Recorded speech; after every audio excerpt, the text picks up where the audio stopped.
It was 3:12 in the morning. I woke up for no reason. There was no loud noise, no phone notification buzzing on the nightstand. Just that deep, uneasy feeling. The kind that settles heavy in your chest and makes it hard to breathe. Her side of the bed was empty, the sheets cold. The bathroom light was off. The kitchen was dark. The entire apartment was eerily silent. Then I saw it. Her phone charger, still plugged into the wall, the cord dangling. But her phone gone? A quick glance out the window confirmed it. Her car was gone too. At 3 in the morning. My mind raced. We share our locations. Always. It was our rule, a little peace of mind thing we did for each other. I pulled out my phone, my thumb shaking slightly as I opened the app. And there it was. Her little blue dot blinking steadily on my screen. It was parked right at her best friend's house. The same guy she'd told me countless times not to worry about. Just friends, she'd said. Always just friends. I just stared at the screen. The minutes stretched out, feeling like hours. My mind started replaying the last few weeks, connecting dots I had desperately tried to ignore. Her phone always placed face down on the table. The way she'd angle her body away from me when she was texting, a little too secretive. Those late-night walks for air that became more and more frequent. All the little things that whispered a story I didn't want to hear. I didn't text her. I didn't call. What was the point?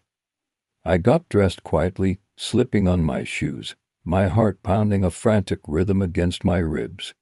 The drive over felt completely surreal, like I was in a movie, watching someone else's life fall apart. The world outside my car was asleep and peaceful, but inside, a storm was raging. It was 3:17 a.m. when I pulled up. Her car was parked right there, just as the app had shown. The house was dark, every window black except for the porch light, which cast a single, lonely glow. I parked down the street, hidden in the shadows, and got out. My legs felt like lead as I walked towards the front door. The silence of the suburban street was deafening. My own heartbeat was the only sound I could hear. I knocked once. A soft rap. I waited. Nothing. I knocked again, a little louder this time. Still nothing.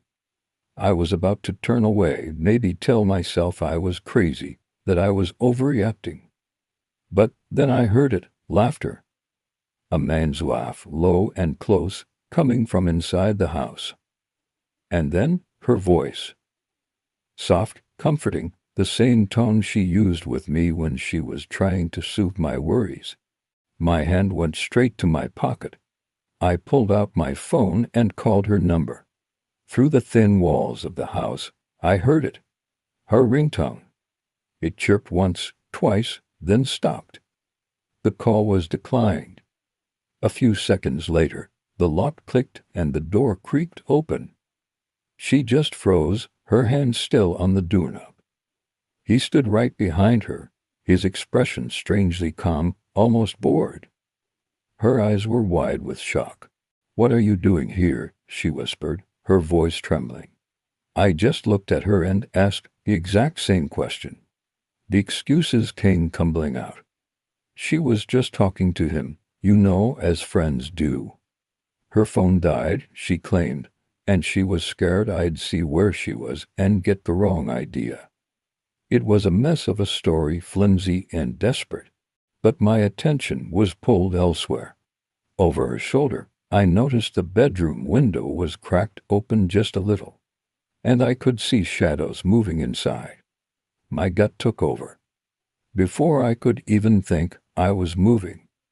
I walked around the side of the house, my feet silent on the grass. The fence was low. I climbed over it, landing softly in the backyard. My heart was a hammer in my chest. I crept up to the window and peered through the gap. And there it was. Everything I feared, laid bare in the dim light of the room. I saw them. Him kissing her. Not a friendly hug. Not a fleeting, mistaken moment. It was a full, undeniable, passionate kiss. Time stopped. The air left my lungs. In that single instant, my world shattered. Then, a bizarre twist. My own phone, still in my hand, suddenly rang. I must have accidentally hit a button on the location app, the one that makes the other person's phone ring. Inside the room, her phone lit up on the nightstand. She tried to pull away from him, but it was too late. The bright screen illuminated not just her face, but a notification on his phone, which was sitting right next to hers. A message from another woman. "Can't wait for tonight," it read, followed by a kissy face emoji. I stood there, completely frozen. It wasn't just me. He was cheating on her, while she was cheating on me. Everything I suspected, every red flag I had willingly ignored, it was all true and somehow even worse than I had imagined. She finally saw me then, a dark figure standing in her perfect, secret little nightmare. Her eyes went wide with a terror that had nothing to do with me. He saw me too, and without a word, he scrambled away, disappearing deeper into the house. She was left standing there alone, and finally she whispered the words. I didn't want you to find out like this. I just turned and walked away. I didn't yell. Didn't demand an explanation. There was no big confrontation, no dramatic scene. I climbed back over the fence and walked back to my car, leaving her standing in the wreckage. Because some truths are heavier than any argument you could ever have.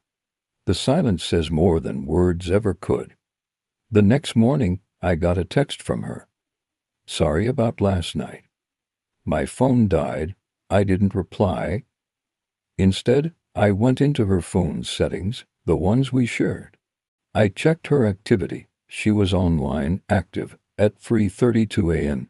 Her location history had been manually turned off at 3:28 a.m., just moments after I left.